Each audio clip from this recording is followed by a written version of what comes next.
नमस्कार प्रेक्षकांनो. मी फ्री टॉक्समध्ये तुमचं स्वागत करते समित कोटियन. आजच्या विशेष भागात तुमच्या सर्वांचे मनापासून स्वागत. ठाणे शहर जिथे राजकारण, समाजकारण आणि संस्कृती याचा एक वेगळाच संगम पाहायला मिळतो.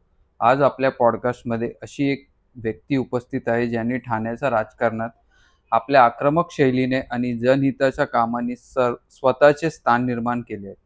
मनसेपासून राजकीय प्रवासाला सुरुवात करून आता शिवसेना उद्धव बाळासाहेब ठाकरे पक्षाचा एक बुलंद आवाज म्हणून ते ओळखले जातात. ठाण्याचे माजी नगरसेवक उमेदवार आणि आपल्या स्पष्ट वक्तेपणासाठी प्रसिद्ध असलेले नेतृत्व श्री महेशजी कदम सर, फ्री टॉक्समध्ये तुमचं स्वागत आहे. नमस्कार. नमस्कार सर. तुम्ही मनसेमधून राजकीय प्रवासाची सुरुवात केली आणि आता शिवसेना उद्धव बाळासाहेब ठाकरेमध्ये पक्षात आहात. एका आक्रमक विचारधारेतून दुसऱ्या आक्रमक पण वेगळ्या भूमिकेत येताना तुमची कार्यशैलीत काय बदल झाली सर? मुळात दोन्ही पक्षाची धोरण हे मराठी माणसासाठी आणि हिंदुत्वासाठी आहे. बरोबर. महाराष्ट्र निर्माण सेनेमध्ये मी 12 वर्षे काम केलं. हो. त्या 12 वर्षामध्ये माझी आक्रमक शैलीची ओळख म्हणून जर मला मिळाली असेल तर ती महाराष्ट्र निर्माण सेनेमुळे. 2019ला आदरणीय राजसाहेब ठाकरे यांनी मला विधानसभा लढायची संधी दिली आणि कोपरी पाचपाकडी विधानसभेमधून मी आत्ताचे उपमुख्यमंत्री आणि पूर्वीचे मुख्यमंत्री सन्माननीय एकनाथजी शिंदेसाहेब यांच्याविरोधात लढलो. 23,000च्या आसपास मी मतदान घेतलं आणि त्याच्यामुळे एक निवडणुकीचा अनुभव आणि आक्रमक शैली असल्यामुळे जनतेमध्ये थेट उतरण्याचा माझा वेळ म्हणजे कधी जनतेच्या मुळाशी प्रश्नांशी हात घालणं हा माझी सवय लागली आणि याला कारणीभूत जास्त संधीचं म्हणजे मला दिली असेल ती सन्मान्य राजसाहेब ठाकरे यांनी. बरोबर. त्यानंतर 2025-26च्या निवडणुकीमध्ये मी शिवसेना उद्धव बाळासाहेब ठाकरे या पक्षामध्ये आलो आणि या पक्षाचा मी ह्या वर्षीच्या महापालिकेचा मी अधिकृत उमेदवारसुद्धा होतो. मुळात शिवसेना असो किंवा मनसे असो, ठाकरे कुटुंब हे ह्या महाराष्ट्रातील एक आदरणीय कुटुंब आहे आणि ह्या कुटुंबाच्या माध्यमातून काम करायला आपला एक चांगलं 100 हत्तीचं बळ येतं. बरोबर. धर्मवीरांच्या ठाणे जिल्ह्यामध्ये जसं धर्मवीरांचं आदर्श जे होते ते वंदनीय बाळासाहेब ठाकरे होते, तसं बाळासाहेब ठाकरेनंतर जर माझा आदर्श कोण असेल तर ते राजसाहेब ठाकरे सुद्धा आहेत आणि आदरणीय उद्धवसाहेब ठाकरे सुद्धा आहेत. बरोबर. आणि त्या शैलीने आता पुढे शिवसेना उद्धव बाळासाहेब ठाकरे या पक्षाचा महानगर संघटक म्हणून मी आता काम करतोय ठाण्यामध्ये.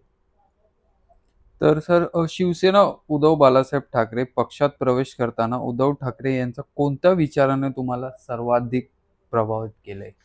बघा, ह्या राजकारणात म्हणजे देशाचा असो किंवा राज्याचा असो, खुर्चीचा मोह कुणालाही सुटत नाही. बरोबर. एक सर्वसामान्य कार्यकर्ता सुद्धा जेव्हा आपल्या कार्यालयामध्ये बसतो किंवा आपल्या कुठल्या कर्मचारी म्हणून जरी असला तरी खुर्ची म्हटली की खुर्चीचा मोह कुणाला कामगारा पण सुटत नाही, राज्यकर्त्याचा अजिबात सुटत नाही. पण आदरणीय उद्धव साहेबांनी 2022ला 30 जून 2022च्या आधी जो काय महाराष्ट्रात भूकंप झाला आणि स्वतःहून मुख्यमंत्री पदाच्या खुर्चीची लालसा बाजूला ठेवून तिकडून वर्षावून थेट मातोश्रीवर पोचले.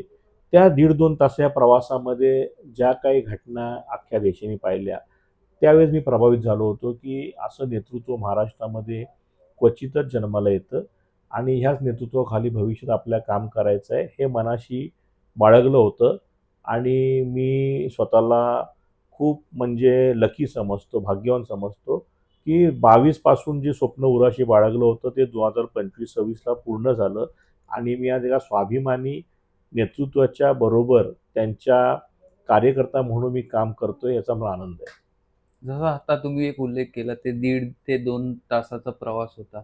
आम्ही तो लाईव्ह पाहिलेला टीव्हीवरती. लोक अक्षरशः रडत होते, रस्त्यावर उतरून येऊन रडत होती. सगळे बोलत होते की सर तुम्ही नका सोडू, नका सोडू, आम्ही तुमच्या पाठीशी आहे. तो मला आता क्लिक झाला आणि तो क्षण मला आता पण आठवते की एकदम चांगला क्षण होता. त्या दिवशी असं म्हणजे अख्ख्या महाराष्ट्राने पाहिलं की एक माणूस एका खुर्चीसाठी नाही बसलेला आहे. बरोबर आहे. तो खूप ते खूप महत्वाचं आहे. 22चा जो क्षण ज्यांनी ज्यांनी आठवावा आणि ज्यांनी तो पाहिला असेल त्यापैकी मी एक आहे. आता तुम्ही स्वतः पण पाहिलाय.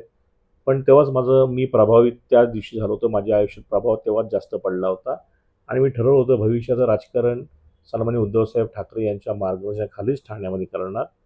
ते उगवत्या सूर्याला नमस्कार करणारे खूप आहेत, पण मावळत्या सूर्याला नतमस्तक होणारे महेश कदम हे क्वचितच आहेत. आणि मी बघा धर्मवीरांचा कार्यकर्ता आहे.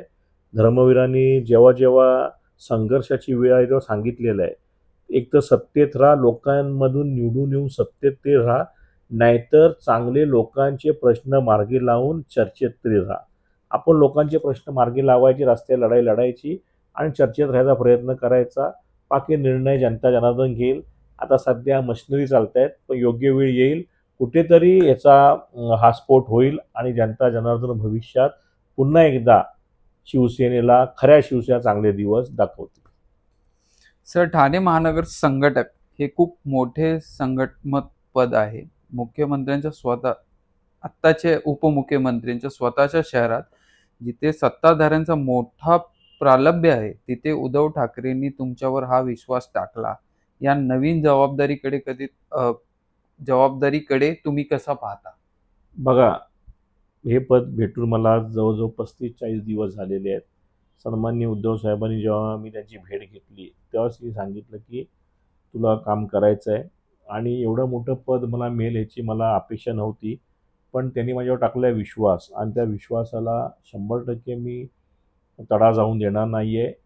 4 विधानसभा या ठाणे हद्दीमध्ये येतात. कोपरी, पाचपाकळी, ठाणे शहर, कळवा, मुंब्रा आणि ओळा माजिवडा. माझीवाडा. त्याच्यामध्ये अर्धा ओळा माजिवडा, अर्धी मीरा भाईंदरमध्ये आहे. पण मी पुन्हा सांगतो की मी 2019ला तत्कालीन तेव्हा एकसंघ शिवसेना होती, अखंड शिवसेना होती, फुटली नव्हती. तेव्हा मी एकनाथ शिंदे विरोधात आमदारकी लढलेलो आहे. त्यामुळे मला काय फरक पडत नाही. आपण मनात कुठली भीती बाळगत नाही. आपण सकाळी घरातनं बाहेर निघताना एकच ठरवतो की जनतेच्या सेवेसाठी तत्पर उभं राहायचं आणि लोकांचे मार्ग, प्रॉब्लेम, त्यांचे अडथळे ते कसे आपण चांगल्या मार्गाने सोडू शकतो. त्याच्यासाठी येणारे केसी, गुन्हे मला माहिती आहे. ह्या सगळ्या गोष्टी होत राहणार. काही प्लॅनिंग पण चालू असणार. पण मी विश्वास आहे की माझ्या मागे ठाकरे ब्रँड आहे आणि ठाकरे ब्रँड हे राजकीय ब्रँड काय आज राजकीय हा ब्रँड म्हणून नाही आहे. 5वी पिढी आहे महाराष्ट्रात ठाकरे ब्रँडचं राजकारण चालू आहे आणि वंदनीय बाळासाहेब ठाकरेंचं, धर्मवीर आनंदगे साहेबांचा आश्रम या पाठीशी उभा आहे. मी ज्या कुलस्वामिनीला माझ्या घरच्या कुटुंबाला, कदम कुटुंबाच्या कुलस्वामीला नेहमी पूजतो, तसं माझे गुरु श्री स्वामी समर्थ महाराज यांच्या आशीर्वादाने सगळं काय घडामोडी होत चाललेल्या आहेत. मी पुन्हा सांगतो, या पदावरती मी पूर्णपणे न्याय द्यायचा प्रयत्न करणार आहे. ठाण्यात समस्या भरपूर आहेत. मला एवढंच कळतंय की आता सत्तेशिवाय बोलतात ना की सत्तेशिवाय काही नाही. पण मी उलटं मानतो, प्रवाहाच्या उलट्या दिशेने प्रवाहाच्या उलट्या दिशेने जो पोहतो त्याची पण दखल घेतली जाते. आज माझ्याकडे सत्ता नाही आहे, पण माझ्याकडे जनतेचे प्रश्न आहेत आणि ते प्रश्न सोडवण्याचा प्रयत्न मी शिवसेना उद्धव बाळासाहेब ठाकरे या पक्षातून पूर्णपणे करणार.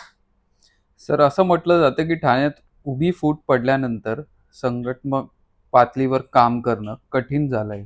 एका संघटक म्हणून ग्रास रूटवर काम करताना तुम्हाला काही आव्हाने जाणवतात? नाही, मुळात बघा 2022ला शिवसेनेचे 2 भाग झाले. पण 22 ते 26 म्हणजे आज या 4 वर्षामध्ये मी तुम्हाला एक गोष्ट समोर आणतो की शिवसैनिक आहे तिथेच आहेत. आता जे शिवसेना उद्धव बाळासाहेब ठाकरे गटाचे शिवसैनिक आहेत ते निष्ठावंत शिवसैनिक आहेत. शिवसेना शिंदे गटात जे शिवसैनिक आहेत हे स्वतःच्या स्वार्थासाठी आणि स्वतःचं पोट भरण्यासाठी, आर्थिक बाजू भक्कम करण्यासाठी तिथे आहेत. बघा, वेळ जेव्हा मतदानाची येते किंवा रस्त्यावर उतरायची येते तेव्हा जो निष्ठावंत शिवसैनिक असतो तो 100% आदरणीय उद्धव साहेबांबरोबर असणार आहे. कारण का आत्ताच्या ठाणे महापालिकेच्या निवडणुकीमध्ये शिवसेना उद्धव बाळासाहेब ठाकरे या गटातर्फे, आम्ही या पक्षातर्फे जे काही 65-66 नगरसेवक म्हणून निवडणुकीला उभे केले होते, ह्या सगळ्यांना मिळून 5.25 लाख मतं पडलेली आहेत. याचा अर्थ निस्वार्थी भावनेने उभा असलेला मतदार आणि त्यांच्या पाठीशी असलेले पक्षाचे कार्यकर्ते आणि कार्यकर्त्या पाठीशी असलेले आमचे नेते आणि नेत्यांच्या बरोबर त्यांच्या मागे असलेले सन्माननीय उद्धवसाहेब पक्षप्रमुख उद्धवसाहेब ठाकरे आणि शिवसेनेचे आदित्यसाहेब ठाकरे. बघा, हे टप्प्याटप्प्याने लोकांपर्यंत पोचायचं आहे. शिवसैनिकांचं मनामध्ये एकच आहे की काहीतरी घडलं पाहिजे, चांगलं घडलं पाहिजे. 100% मी त्यांच्या मताशी सहमत आहे आणि तुम्हाला विश्वास देतो, येणाऱ्या ह्या वर्ष 2 वर्षामध्ये ठाण्याची शिवसेना जी भक्कम पाया जो मजबूत आहे, तो मजबूत पायावरती भविष्यात उभी राहणार आहे. हे येणाऱ्या विधानसभेत तुम्हाला दिसेल. पण ह्यामध्ये सर अजून एक प्रश्न असा म्हणजे एक सोशल मीडियामध्ये आम्ही असं वाचलंय की भाजपा चाललाय खायला ठाण्याला, म्हणजे त्यांचा पक्ष वाढत आहे. आता त्यांनी उपमहापौर पद घेतलंय यावर्षी. आता पुढच्या वर्षी जर त्यांची सीट जास्त आली तर ते महापौर पद पण घेऊ शकतं. मग ठाणं पण हातातून गेलं असं तुम्हाला समीकरण कुठे दिसते? बघा, या ठाण्याचं राजकारण धर्मवीर आनंदगे साहेबांनी खूप जवळून बघितलेलं आहे. आज जे सत्ता चाकतायत, ज्याचा उपभोग घेत आहेत, हे सगळे दिघे साहेबांच्या जीवावरती मोठे झालेले शिवसैनिक आहेत. भारतीय जनता पार्टीत पण जे कोण असतील त्या सगळ्यांनी दिघे साहेबांच्या जीवावरती मोठे झालेले आहेत. मी पुन्हा एकदा आपल्या माध्यमातून सांगतो, भाजपने किती प्रयत्न केला तरी ठाणे हा शिवसेनेच्या धर्मवीर आनंदगे साहेबांचाच ठाणे जिल्हा जो पूर्णपणे शिवसेनेचा बालेकिल्ला म्हणून अबाधित राहणार आहे. धन्यवाद सर. सर उद्धव साहेब नेहमी म्हणतात की आमचं हिंदुत्व हृदयात राम आणि हाताला काम देणार आहे. भाजपाचे हिंदुत्व केवळ निवडणूक पुरतच किंवा मंदिरापुरतच मर्यादित आहे, असा तुमचा आरोप असतो का? या दोन विचारसरणी नक्की फरक कुठे पडतो? भाजपचं हिंदुत्व जर आमचे श्रीराम म्हणून असतं तर तिथल्या अयोध्येतली लोकसभेची सीट भाजप हारली नसती. बरोबर. लक्षात ठेवा, भारतीय जनता पार्टीचा जो काय स्वार्थाचा फुगा आहे तो फुगा लवकरच फुटणार आहे. लोकांना, मतदारांना, तरुणांना, तरुणींना, ज्येष्ठांना भाजपनी गृहीत धरू नये आणि हे त्यांचा जो प्रयत्न चालू आहे गृहीत धरण्याचा, ह्याचा विस्फोट येणार 2029च्या लोकसभा विधानसभेमध्ये नक्की होणार आहे. आणि सर नेहमी तुम्ही बघता की भाजपाचे जे प्रवक्ते असतात ते नेहमी सांगतात की उद्धव बाळासाहेब ठाकरे पक्षांनी हिंदुत्व सोडलंय. ह्याचा अर्थ काय? अहो, गर्व से कहो हम हिंदू है, असं जाहीरपणे बोलणारे शिवसेना प्रमुख वंदनीय बाळासाहेब ठाकरे यांचे चिरंजीव हिंदुत्व सोडलं असं बोलू शकतात का? पण भाजपच्या प्रवक्त्यांना उद्धव साहेबांच्या विरोधात बोललं की कुठेतरी विधान परिषदेची आमदारकी भेटेल या अनुषंगाने ते स्वार्थापोटी बोलत असतात. बोलत राहू द्या. खरं काय ते लोकांना सगळ्यांना माहिती आहे. 92च्या दंगलीनंतर, बाबरी मशीद पडल्यानंतर त्या बाबरी मशीद जर माझ्या शिवसैनिकांनी पाडली असेल तर त्याचा मला अभिमान आहे, असं देशात ठोसपणे सांगणारं नेतृत्व म्हणजे वंदनीय शिवसेना प्रमुख बाळासाहेब ठाकरे आहेत आणि त्यांचे सुपुत्र वंदनीय उद्धवसाहेब ठाकरे आहेत. हे लक्षात ठेवा. ठाकरे ठाकरेच राहणार. बाकी सगळे आता थोडे दिवस यांचे जे चाललेत ना, हे दिवस सध्या नव्याची नवलाई आहे.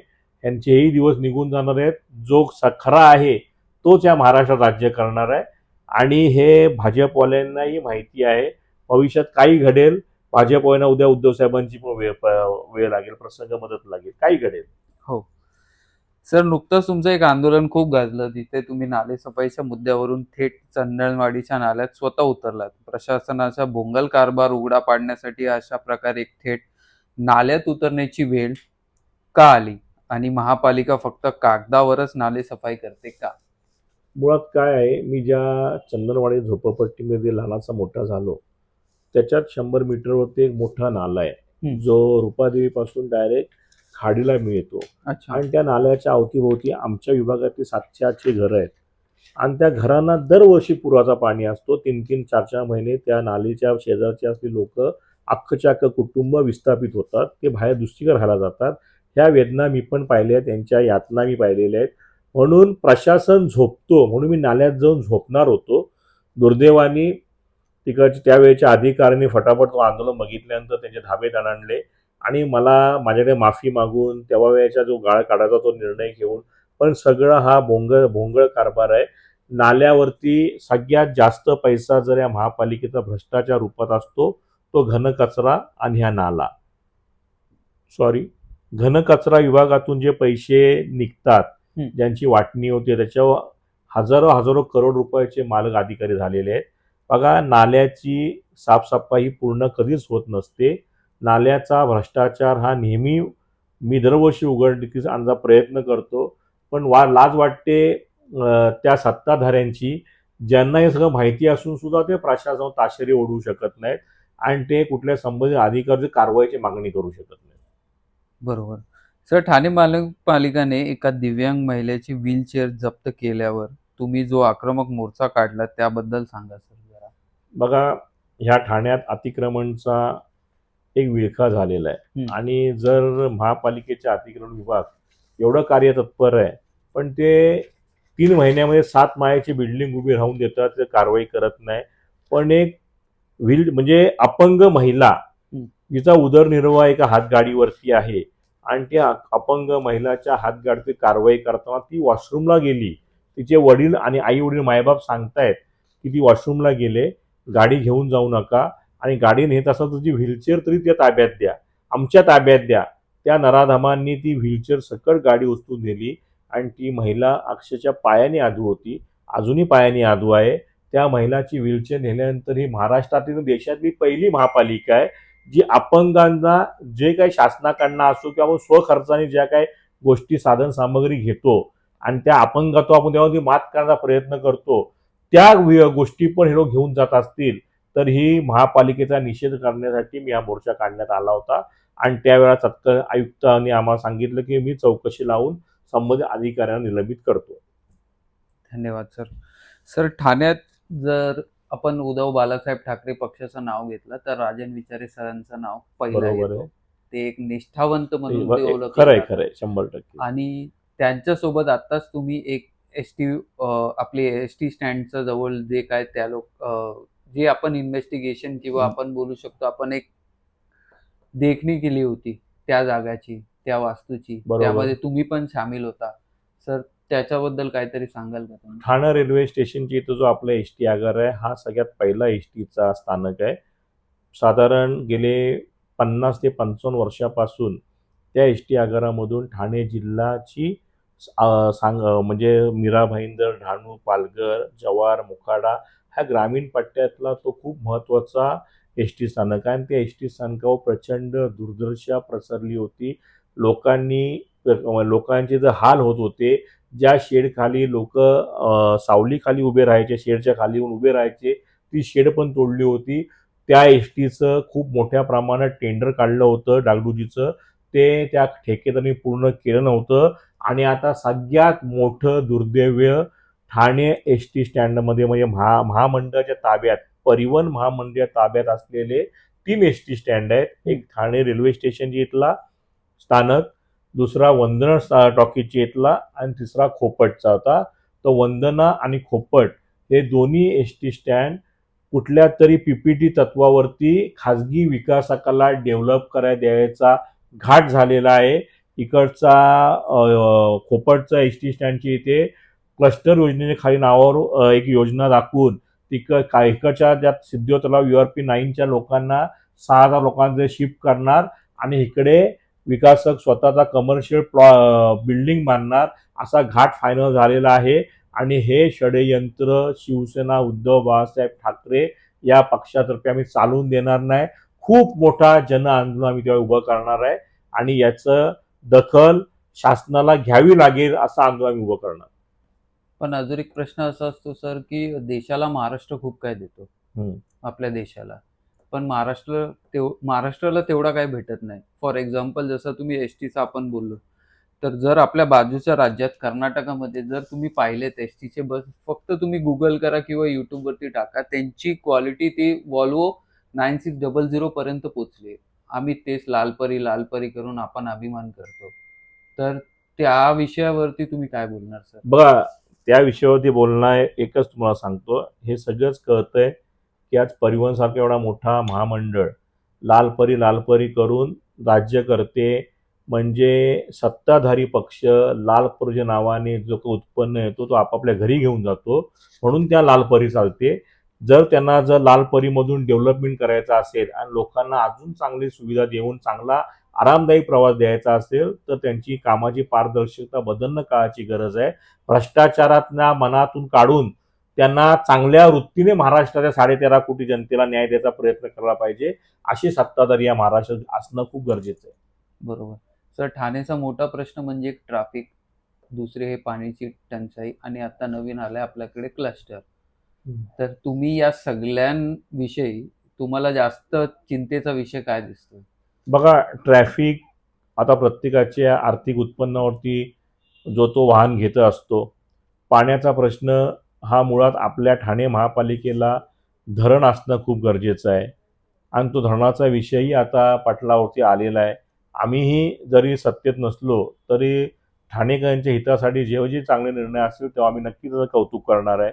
सगळ्यात महत्त्वाचा आता जो लोकांच्या मनामध्ये भीती आहे ती आहे क्लस्टर डेव्हलपमेंटची. मी तुम्हाला सांगू इच्छितो की 2019ला जेव्हा मी शिंदे साहेबांच्या अगेन्स्ट आमदारकी लढलो तेव्हाही माझी एक टॅगलाईन होती की आधी गरिबाच्या घराला करा प्लास्टर आणि मग राबवा क्लस्टर. आज क्लस्टर योजना 2018 पासून 2026 पर्यंत 51 URP ठाणे शहरामध्ये आहेत.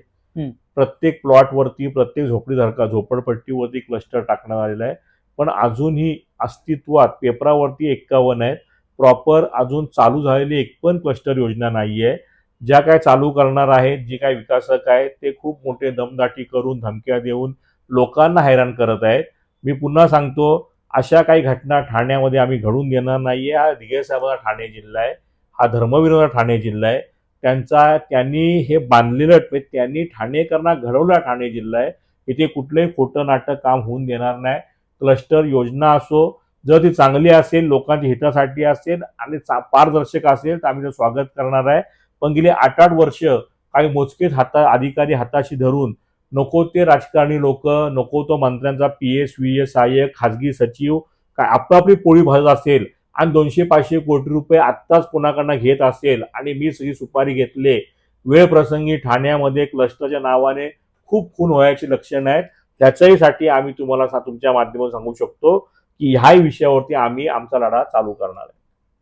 सर, अजून एक प्रश्न असा आहे की ठाणेकर सुरक्षित आहे का? नाहीये. कारण मागच्या आठवड्यात किंवा हे 4-5 दिवसात चार खूप चार काय खून घडलंय? चार चार खून ठाण्यामध्ये होत आहेत. हो. आणि ह्या खुनामधच्या मागे काहीतरी धागेदोरे असावे. पण पोलीस प्रशासनावरती आम्हाला पूर्ण विश्वास आहे. त्यांच्यावर पण ताण आहे तपासाचा. पण ह्याच्यातून ठाणेकर हा सुरक्षित नाही आहे आणि ठाणेकर सुरक्षित हा जर आपल्याला पाहिजे असेल तर सत्ताधाऱ्यांनी आपापली मानसिकता बदलणं गरजेचं आहे. आपलं ठाणे म्हणून बोलतंय तर आपलं ठाण्यात सांभाळायची ताकद पण तुम्ही ठेवणं गरजेचं आहे. बरोबर. सर, तलावपालीची अवस्था खूप खराब झाली आहे. हो. जर तुम्ही एकदा एक राऊंड मारा 10 ते 11च्या वेळी रात्रीच्या, तुम्हाला स्वतःला माहीत पडेल की चर्ची गंजेडी लोक तिकडे बसतात. ते ठाणेकरांसाठी ते ॲक्च्युअली जागा एक होती, आपला तो अभिमान होता एक तलावपाली. आपण बाहेरून लोक आली आपल्या घरी किंवा पाहुण्याला आपण तलावपाली दाखवतो. पण सध्या त्याची परिस्थिती खूप खराब आहे. तुम्हाला असं वाटतं का सर?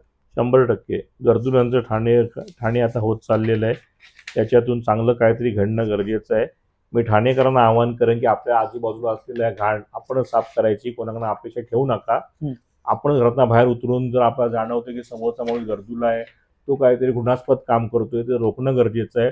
जर तुम्ही ते रोखू शकत नाही तर आमच्यासारख्या कार्यकर्त्याला आवाज द्या. आम्ही तिथे येऊन ते रोखू. हे ठाणेकरांनी आपलं ठाणं आपण स्वच्छ करायची आता तयारी ठेवा. सत्ताधाऱ्यांकडनं अपेक्षा ठेवू नका. सर, आपण भविष्यातील राजकीय दिशावरती जरा बोलू. उद्धव ठाकरे साहेब यांच्या नेतृत्वाखाली काम करताना सध्या कार्यकर्त्यांमध्ये काय वातावरण आहे? कारण गेल्या काही वर्षात शिवसेनेत मोठी फूट पडली. ठाण्यातील सामान्य शिवसैनिक आज नेमका कोणासोबत उभा आहे? बघा, सामान्य शिवसैनिक हा सन्मान्य उद्धव बाळासाहेब ठाकरे यांच्यासोबत आहे आणि तो कायम त्यांच्यासोबत उभा राहील. आता थोडासा ठेकेदार, बिल्डर आणि झटपट श्रीमंत होणाऱ्या शिवसैनिकांना कदाचित दुसऱ्या पक्षाकडे म्हणजे दुसरा शिंदे गटांकडून जो आता शिवसेना स्थापन झालेली आहे, म्हणजे तो अजून स्थापन झाली नाही पण जो गट आहे शिंदे हो. गट, त्या पक्षाकडे त्यांचा ओढ आहे. बघा ह्या जगात आता ह्या महागाईमध्ये घर सांभाळणे तेवढंच महत्त्वाचं आहे. पण स्वाभिमानी पण काही शिवसैनिक आहेत, जे सकाळी 6 ते रात्री 8 कामावरनं येऊन 14 तास, 12 तास नोकरी करून आपल्या कुटुंबाला सांभाळून जर त्यांना जर 2 तास ते कुठल्या पक्षाला देत असतील, तर ते शिवसेना उद्धव बाळासाहेब ठाकरेसाठी देत असतील. एवढा विश्वास आहे ठाण्यामध्ये आहे. आणि पुन्हा सांगतो, ठाण्यातला शिवसैनिक कुठेही गेला नाहीये. तो इथेच आहे. थोडंसे जरा विखुरलेले आहेत. काही गोष्टी हो किंतु परंतु होत असतात. निवडणुका 2026च्या झाल्यानंतर आम्ही पण कोणाला संपर्क जास्त पदाधिकाऱ्यांनी केला नाहीये. आज त्यांच्यामध्ये काय जी काय मळगट उतरली असेल ती 100% आम्ही ती झाडून घेणार आहोत आणि पुन्हा एकदा शिवसेना जोशने काम करणार आहे, याची तुम्हाला मी आश्वासन देतो. सर, मग ठाण्यात शिवसेनेचा जुना आणि निष्ठावान कार्यकर्ता आजही उद्धव ठाकरे सोबत आहे, तर त्यांना पुन्हा एकत्र आणण्यासाठी तुमची काय पर्सनल रणनीती आहे का? 100% रणनीती खूप मोठी आहे. हं. ही शिवसैनिक जो माझा निष्ठावंत शिवसैनिक आहे, जो दुखावला आहे, नाराज आहे, विभागला गेलाय, हं. यांना ह्या 6 महिन्यामध्ये प्रत्येक शाखेमध्ये भेटी देऊन, प्रत्येक विधानसभेचा मेळावा घेऊन, प्रत्येक विभाग प्रमुखाला, प्रत्येक शाखा प्रमुखाला वेळ देऊन, सगळ्यांमध्ये युवती सेना असो, युवा मोर्चा असो, युवा सेना असो किंवा पॅरेंट्स बॉडी असो, सगळ्यांपर्यंत सेल कमिटी असतील, कामगार सेना असेल, सगळ्यांपर्यंत पोहोचायचा प्रयत्न आम्ही करणार आहोत. हं. सन्माननीय शिवसेनेचे राजेंद्र विचारे साहेब, सन्माननीय जिल्हा प्रमुख केदारी दिघे साहेब, आमचे शहर प्रमुख अनिल गाडवे आणि आम्ही स्वतः तळागाळातल्या प्रत्येक शिवसेना पोहोचवायची आम्ही एक व्यूहरचना आखलेली आहे आणि येणाऱ्या 6 महिन्यामध्ये चित्र तुम्हाला स्पष्ट दिसेल. मग आपण सर, धन्यवाद. आपण रॅपिड फायर राऊंडसाठी पुढे बोलूया. ठाण्याची खाऊ गल्ली की मासुंदा तलाव? मासूंदा तलाव, मातोश्री की शिवतीर्थ? मातोश्री, सर्वात आवडते समाजसुधारक? बाबा आमटे, राजकारणातला सर्वात जवळचा मित्र, मग तो कोणत्याही पक्षात असो. राजकारणाला सगळ्यात अविनाश जाधव, एक गोष्ट जी महेश कदम यांना खूप लवकर राग आणते? खोटं, ठाण्यातील आवडते ठिकाण? आनंद आश्रम, लोकांची सेवा करताना मिळणारे समाधान की निवडणुकातील विजय? समाधान. जर तुम्हाला एक दिवसाचे मुख्यमंत्री केले तर ठाण्यासाठी पहिली गोष्ट काय कराल? पहिलं ठाण्यासाठी धरण सँक्शन करेन पाण्यासाठी. एक वाक्य जे तुम्हाला नेहमी प्रेरणा देते सर? घेऊ नकोस, मी तुझ्या पाठीशी आहे. सर, रॅपिड फायर संपते. धन्यवाद. सरांनी खूप चांगली बॅटिंग केली आहे यावर.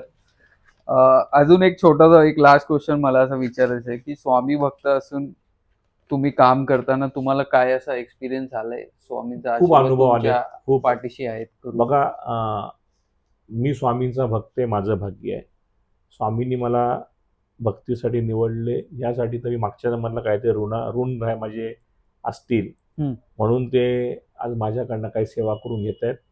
पण काही गोष्टी समाजाच्या क्षेत्रामध्ये काम करताना, राजकीय क्षेत्रात काम करताना आपण एक गोष्ट अलर्ट राहणं खूप गरजेचं आहे की स्वामी मार्गामध्ये पण खूप लोक आहेत आणि स्वामींचा आता भक्तीचा ओघ वाढत चाललाय लोकांमध्ये. तर माझी सगळ्यांना एकच विनंती आहे की जर आपल्या हातून कोणाचं चांगलं होत नसेल तर कोणाचं चांगलं वाईट घडण्याचा प्रयत्न आपल्या हातून घडू नये. हे स्वामींचे विचार माझ्या आयुष्यात मला टिकून ठेवायचे. धन्यवाद. श्री स्वामी समर्थ.